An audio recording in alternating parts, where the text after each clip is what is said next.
Dashain and Tihar come knocking on our door every year when the weather starts to get a tad bit colder, when the marigold flowers start to become a little bit more apparent everywhere, and when my midterm grades are typically due. Growing up, Dashain was my favorite holiday. In my childhood, when Dashain came around, it meant there would typically be a Nepali organization party with lots of good food, dancing, singing, and games. I still remember coming home after a Dashain party, feeling completely exhausted after having danced and played tag around the whole hall. There was also a comfortable feeling of wearing the fancy itchy lengas or kurtas Ama ordered for me from our relatives in Nepal. Every afternoon until Vijay Dasami, the Malshri Dun or infamous Dashain Tihar by Sugam Pokhrel would be played on the television or computer.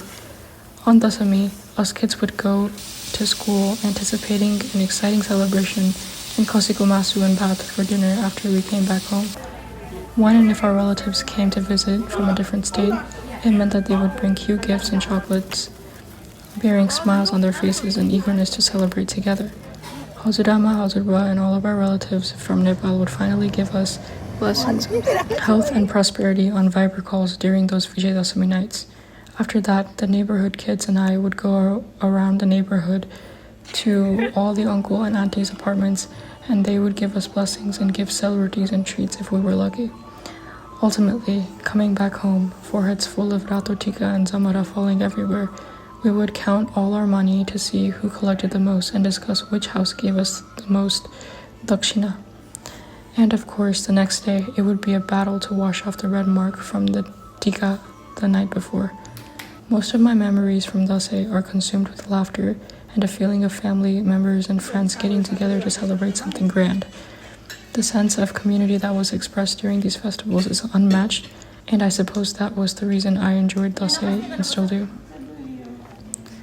Now that I've become older and I'm no longer in elementary school, I'm able to see the small details of Dashain. I'm no longer affected by how much money I received at the end of the day, but rather by the specificity of things in the festival.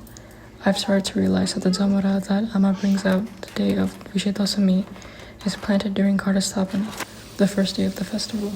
There are a total of 15 days, each with its own significance, and we've only celebrated one main day.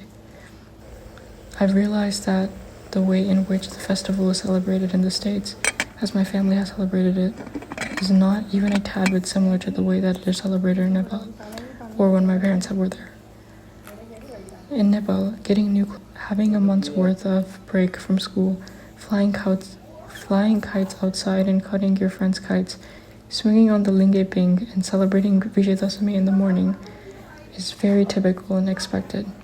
It is common to go for tika at all your relatives' home and gather there, as opposed to just any uncle or auntie's home. I have also started to understand the significance of the mantra that elders chant and have started to feel sincerity of the Ashirwad that I've received. At this age, I feel compelled to give Ashirwad to my juniors as well. In addition, I've also realized that my parents have not been able to go back to Nepal during the most auspicious time of the year to get tika and Ashirwad from their own parents and relatives since moving to the States. Did they ever think that their last tika with their families was before their flight to America? Tihar was also a great experience growing up. Although we never celebrated Tihar parties like Dashain parties with large gatherings, Lakshmi Puja and Bhai Tika were often celebrated in an intimate setting with neighbors and family. During Lakshmi Puja, Ama would gather the whole family to chant mantras to Lakshmi Mata, and the whole house would be lit up with lights. Afterwards, the Deusi Bailu songs and Deusi Dun would be played throughout the night on the computer. Small candle lights would be a staple during the celebration, and all the aunties of the neighborhood would place these lights in front of our joint apartments. Rangolis were less common. We never made rangolis, even though some neighborhood aunties would, but we set a path for Mata Lakshmi to follow into our home.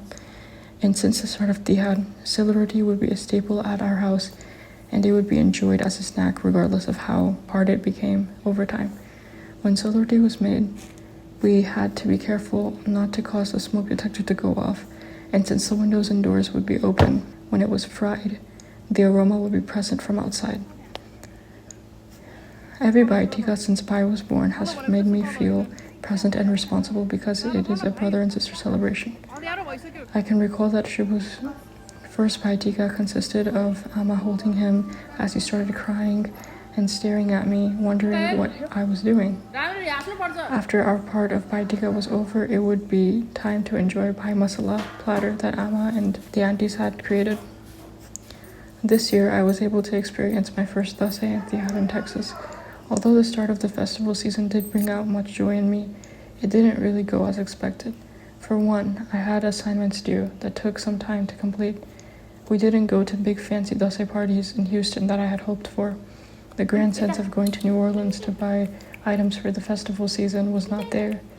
And there were some aspects to our first Dashain and Tihar that made it seem continuous and somewhat boring. However, there were also some fun aspects this year that cannot be overlooked. For example, going to Mahatma Gandhi district was spectacular since we got to eat yummy food, shop for clothes and food, and spend time outside of our homes. This year, I got to decorate our home with flower garlands and lights, following a vision I had planned out since I saw our new home. We also got a large share of good quality kosikomatsu, and it was really fun sharing it with our guests. Might have gained some pounds, but it was worth it. It was also nice getting recognition of Dashain and Tihar through Navratri and Diwali celebrations at our school. And for the first time ever, I made a rangoli. These are all positive experiences of the first of many festivals to be celebrated in Houston. Let these experiences be a reminder for me to embrace new change in the future and make good memories.